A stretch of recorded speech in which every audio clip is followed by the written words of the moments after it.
Okay, alright. Update tayo ngayon sa Kimpo Up for today, guys. Ang chika-chika bounce natin for today ay si Kim Chiu po ay excited sa promotion na kung saan ay pag-promote niya na po yung My Love Will Disappear nila ni Paolo Avellino. Kasi nga po, palabas na ang My Love Will Disappear ngayong araw na po. Ay, sorry to say, March 1 po pala. Kala ko March na kasi si 20. Akala na yun ng February. Ayan guys, alam niyo sa Showtime, kung napanood niyo po sa Showtime, hindi ko kasi pwedeng i-copy yung Showtime yung video niya. Kasi one time kasi na-restrict ako at saka na-copyright po dun. So, hinayaan ko na lang po na hindi na natin pwedeng kapihin. Pero may mga video pa rin po tayo na ipapalabas mamaya. Pero wala pong sound yun. I-explain lang po natin ito kung ganapan sa Showtime kagabi. Tapos yung topic natin guys is about dito sa nadulas po si Kim Chiu. Hindi naman yung nadulas sa floor or nadulas sa sahig or nadulas sa kung ano-ano ba. Nadulas kasi siya dahil nga po siyempre, bilang isang Kim Chiu ba sa Showtime, alam naman natin na sobrang special siya sa lahat ng kanyang mga kasama. At halos lahat sa show doon, sa Showtime, parang si Kim Chiu po yung nabibigay ng saya at saka si Vice ganda. We all know that, right? Kaya guys, ito yung sinasabi ng mga iba ba. Kasi habang pinopromote ni Kim Chiu yung My Love Will Disappear nila ni Paolo Avellino. Aba guys, wag mga fans dito. Kasi, My Love Will Disappear naman yung promotion ni Kim Chiu. Alam niyo ba yung ibig sabihin natin guys, na instead na yung promotion niya is sa March 1 pa maipapalabas yung My Love Will Disappear niya. Habang sabi niya bukas na daw. Siyempre, yung mga kasama naman niyang host. Alam naman natin na yung mga kasama niyang host tuwing nagkakamali si Kim Chiu sa kanyang mga ginagawa ay talagang pinaparamdam talaga kay Kim Chiu na ngayon, ganito, yung bookingan ba dumadating sa punto na pinubuking nila si Kim Chiu at lalong-lalo na itong si Bong Navarro saka si Jong Hilario. Mga halos kasama niyo sa Showtime, guys. Puwan mga netizen sa kanila. Alam niyo ba yung kakulitan nila sa show na kung saan po ay hindi naman nila pinapahalata na yung show is boring. Pero dahil nga po at nagkamali po si Kim Chiu sa kanya sinabi, binigyan ng kahulugan? Sabi sa kanya dito, guys, bakit makikita na pa kayo bukas? Sabi naman ng kasama niyang host. Tapos, syempre, kilala naman natin sila na kapag may mga konting kamali ba, dinadaan na sa joke. Para naman po ay hindi mahalata. At saka para naman po ay iwas puso iba sa kanila. Syempre, lahat naman tayo nagkakamali, guys. Lahat naman tayo nagkakaroon ng mga bagay-bagay na hindi natin na-expect. Yun yung mga films kasi dito, guys. Mga yung hindi mo kalinasan lalo't pag hawak-hawak mo na yung microphone, di ba? Ay ito guys, nadulas po si Kim Chiu. Nasabi dito instead sana nasabihin niya na sa March 1 pa. Bukas na daw ipapalabas yung My Love Will Disappear nila ni Paolo Avellino. Ay sabi naman dito man nakikita yung kalogan na factor pa sa kanila yung pinapakita talaga nila dito kung gaano kasaya sila sa show at kung ano yung feelings na nandun ka sa Showtime. At ito naman si Vice Ganda nakatingin lang kay Kim Chiu pero sabi naman niya, pasimple naman siya. Isama ninyo naman ako sa inyong jogging, sa mga exercise ninyo para makasama ko rin kayo. Alam mo yung natutuwa ka na maiinis ka dapat kasi yung instead na ma-promote si Kim Chiu na napunta pa talaga sa joke time nila. Napunta pa talaga sa yung klaseng hindi mo inaasahan. Pero pag napapromote ka kasi ng mga bagay-bagay ba, is yung hindi mo talaga makaligtaan dyan yung mga dates, mga usual, mga date, araw, ganun ba, mga time, ganun. Pero syempre, sa dami siguro ng iniisip din ni Kim Chiu. Yun lang siguro iniisip guys, sa dami din siguro tatad ng mga projects, ganun ba. Hindi mo maiiwasan magkamali eh. Hindi mo din maiiwasan magkaroon ng mga something senses na sabihin sa labas at kaloob ng pan, di ba? Eh, dito natin napagtanto guys na halos tinikilabutan sila sa kay Kim Chiu na kung saan nagkamali siya. Pero sabi naman ng mga iba guys, okay lang yan. Kasi importante kasama doon sila ni Paul Gobi din nabukas.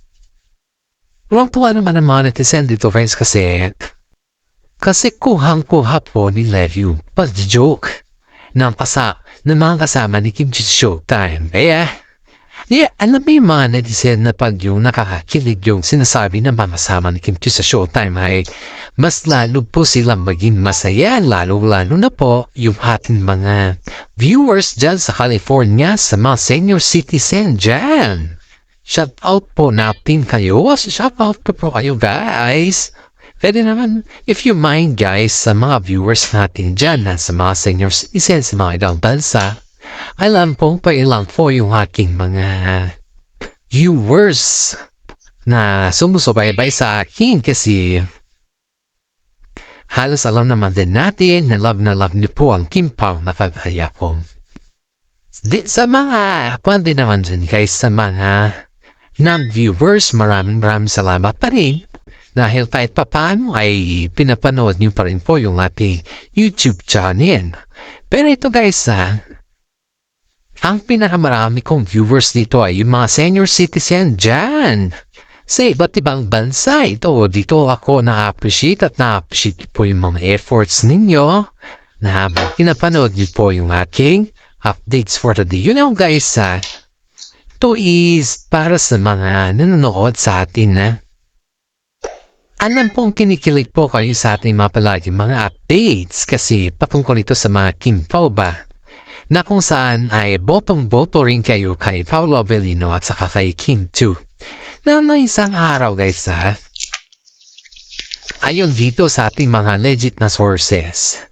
Noong isang araw daw guys is nagkaroon natin ng kagabi na kasi yung nangyari yung di ba yung kwan about ito sa Showtime na kay Kim Chiu to pero yung update naman natin is yung dalawa sila ni Paolo Avellino. May isang araw daw guys, bravo yung promotion. Ayon dito sa ating legit na sources ay parang nag-usap at hindi pa pala parang nag-usap daw sila Kim Chiu at saka si Paolo Avellino kasama yung management ni Kim Chiu kung ano daw yung sasabihin nila sa media kung paano daw nila siyempre mataon talaga na yung status ba yung number 1 kasi yan or number 1 or pang huling tinatanong ng mga nag-i-interview sa kanila kung sakali. Pero talagang tinatanong yan guys halos sa kanila lalong-lalo na pag yung sikat ka na love team ang tinatanong talaga sa inyo yan number 1 or hindi number 1 or panghuli ay pakungkol sa love team ninyo kung kumusta yung status ninyong dalawa. Kung ano talaga yung status ninyo. Yan talaga yung tinatanong ng mga interviewer. The Ventures News sa mga pambalan ba. At yan yung number 1 din na topic nila kung bakit nagkaroon ng parang konting refreshment sa mga Kim Pao ba? Kaya ito parang ganun terms Ito guys ayon dito sa ating mga nasayo ay kinuusap po pala ng management ang Kim Pao patungkol sa mga plans na yan dahil itong Kim Pao one time kasi nagdudula si Paolo Avellino guys at hindi daw niya kumbaga hindi daw niya ito ma-denize sa media. Kasi nga halos naman kasi sa mga interview niya, napapansin ng mga management na kahit hindi siya nagsasalita, may mga meaning yung tingin niya. Yan yung mapansin na mga management ay Paolo, ay yung mga isang fans nila napapaisip at sinasabi may nauugnayan na sa dalawa. Pero alam nyo guys dun sa Showtime, nung nag-guesting sila dun, itong si Vice Ganda, siyempre sobrang layo ni Paolo Avellino. Itong si Vice Ganda, pinipilit niya na pinapalapit si Paolo Avellino kay Kim Chiu para tignan daw kung ano daw yung metro ng kanilang chemistry. Diyan din nagkaroon ng idea ng mga simula noon guys, yan yung dyan nag-umpisa yung may chemistry na tinatawag sa Kimpaw at dyan din nagkaroon ng idea ang mga management dahil sa ginawa ni Vice Ganda sa Showtime. Yan pala yung start na wala pa po silang chemistry. Kaya ito yung topic natin guys is talagang si Paolo Avellino daw yung ni-rehearse ng management nila. Kasi hindi naman po management si Paolo Avellino yung guys, kundi kay Kim Chiu. Kumbaga freelance kasi si Paolo. Ang freelance kasi na term is yung pwede sa lahat ng network. Kahit anong klaseng tampalan yung pwede siya. Kasi wala naman siyang kontrata Hindi naman siya yung wala naman siyang kontrata or ganun. That's the very easiest way. Wala siyang kontrata kaya wala naman siyang pwedeng ipag-alala sa kanya. Hindi kagaya po ni Kim Chiu na may kontrata siya sa ABS-CBN at sa Star Magic. Pero kay Paolo guys is wala po. As simple as na. Kaya itong si JM, napapailing daw kapag tinatanong daw si Kim Pao at yung mga tinatarget talaga ng mga interviewer yung nag-i-interview ay palaging si Paolo yung sumasagot. Yun yung gusto nila. Hindi si Kim Chiu, pero sinisalaw kasi ni Kim Chiu yung mga tanong nila pag nakikita na ni Kim Chiu na medyo sumasablay na si Paolo sa kanyang mga sinasagot, guys. Kaya one time daw, ginuusap sila ng management ni Kim Chiu para sa ganon ay maiwasan yung mga bagay-bagay na hindi dapat nila pwedeng sagutin pasama yun.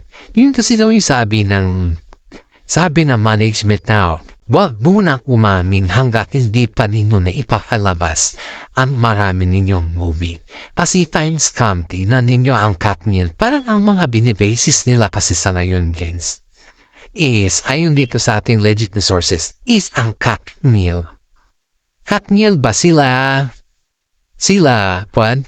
Catherine Bernardo at saka si Daniel Padilla. Yan po kasi yung binibasis nila ngayon at iyan po yung kanilang inaalagaan dahil nga po sa nangyari sa Katniel, di ba? Ngayon guys, ayaw daw matulad ng management ni Kim Chiu kasi alam naman natin na dumaan si Kim Chiu sa hirap ba? Dumaan siya sa sakripisyo at dumaan rin po siya sa hirap at broken na pag-ibig ba? Kaya inaalagaan po nila si Kim Chiu sa show. Tingnan mo naman yung flowing ng show ni Kim Chiu Showtime halos lahat yan mapapailing siya sa tawa, di ba? Pati ako guys ay ito sabi ng mga management na kailangan daw no kontrolin ni Paolo Avellino yung kanyang feelings na wag sumabot masyado sa mga terms sa mga privacy. Lalo't hindi siya ready sa mga isasabot niya. Kaya sabi ng mga iba guys is, mas better daw na si Paolo Avellino ang i-interview nila, hindi daw si Kim Chiu. Then si Kim Chiu daw is, ang galing daw nung mag-alibay. Kaya ito guys, napapailing na lang daw yung mga management kahit may rehearsal daw na nangyayari sa Kim Pao, pero hindi daw nila maitatago yung katotohanan na nabubuting pa rin sila dahil kay Paolo Avellino. Kaya sabi ng mga iba dito guys is, honesty is the best policy. Yan yung sabi ng mga iba dito dahil si Paolo Avellino po kahit anong rehearsal ang gagawin nila pagdating sa interview, nadudulas pa rin siya.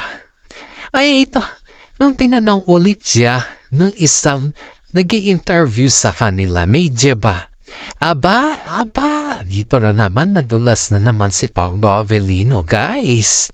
sobrang dulas na naman niya dito. Kaya ang sabi sa kanya guys is, ano ba naman po si Paolo Avellino na po? Sinabihan na nga lang pero nakalimutan pa.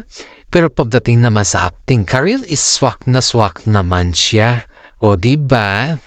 It's a part of her order jobs kasi yun. Pero kahit naman siguro ano klaseng tago ang gagawin mo? Pag yung katotohanan talaga lumalabas at lumalabas pa rin yan. Maraming mga fans po nagsasabi na bakit ang mga management itinatago nila yung status ng kanilang mga alaga ba?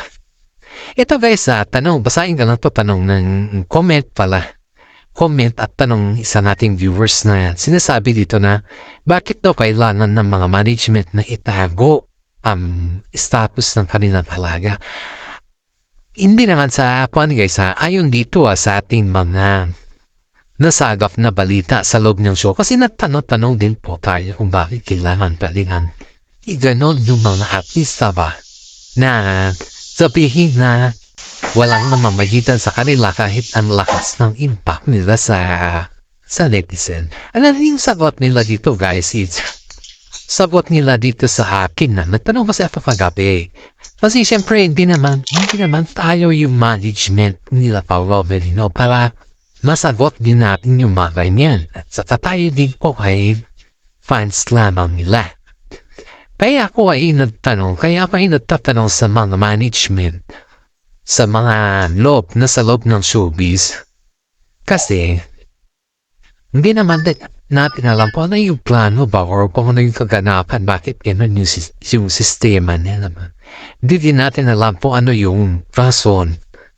Kahit na kagabi tinanong ko, bakit puro na lang kilig yung pinapakita ninyo sa mga tao? Bakit wala bang aminan nangyayari sa totoong buhay? Sabi po, kasi hindi ko naman din kasi masagot. Yung tanong bihate dito, siyempre mahirap naman na ba sabihin tayong fake news ba? Dami kasing nagsasabi dito sa plan natin fake news yan, o ganito yan, o ganito yan. Yan kasi yung mga sinasabi nila, pero they don't even know na tayo ay legit po. Pero hindi naman natin pwedeng ipagsapilitan na ayaw nila magsabi kung ayaw nila. Hindi naman pwedeng ipilit natin na manood sila kung ayaw namin na. Ngayon guys, ito yung sagot niya. Kaya daw kasi nila dini-deny or hindi mo na paaminin yung dalawa kasi para mas lalong aabangan daw sila ng mga netizen. Mas lalo daw silang kumbaga is matitrigger daw yung netizen na magkabamit sa lahat ng kanilang movie kung wala pa daw aminan ng mangyayari. Sa tingin nyo guys, is totoo naman yung mga pinagsasabi nila dito kasi as well, no, yung pagkaalam ko lang naman dito, yung pagkaalam ko lang naman dito is, may point siya, kung sakaling ayaw ng mga netizen na, halimbawa, ang bilis ng panahon ba, umamin na yung dalawa kaagad. Hindi pa nila pinakilig yung netizen, parang kumbaga sa kanila kasi dapat kailangan daw na pakilihin ang netizen. At walang bibitiw sa kanilang mga sariling decision. Yan yung nila dito. Parang, yan yung kinatarget nila dito. Ganon daw dapat. Hindi yung aminin kagad. So, ano yung nangyayari sa amin? Hindi daw ganon. Mga netizen guys ay puwang-puwa. Sa Kimpaw. Tuwing ini-interview nila si Paolo Avellino. Si Paolo Avellino kasi lakas maka-chemistry po. Lakas makasabi ng topro. Lakas din maka-charisma kay Kim Chiu. Kaya sabi dito sa kanya, kahit anong sabihin natin, kahit anong baliktarin man natin ang mundo, yun pa rin yung madudulas pa rin si Paolo Avellino. Kahit ang si management ni Kim Chiu ay pag may mga interview daw ay kaya daw gumagamit si Paolo Avellino ng mamamas. Or yung unidentified na siya po ay isang artista. Dahil umiiwas daw sila sa interview, guys. Yan daw yung mga rason kung bakit pag nanonood si Paolo Avellino at si Kim Chiu sa mga sinehan or sa mga movie ba yung mga pinapalabas. Ayan daw yung mga props nila kasi iniiwasan nila yung may interview na on the spot kasi takot na takot si Paolo Avellino sa mga on the spot na interview. Alam naman natin yan, di ba? Kaya yung tinatatad nila si Paolo Avellino o siya ganito or kisa ganyan. Ay iniiwasan nila yan, guys. Yan yung katotohanan dyan. At hanggang dito na lang po yung ating updates. Alam kong naiinip na kayo at maraming salamat at God bless po sa ating lahat.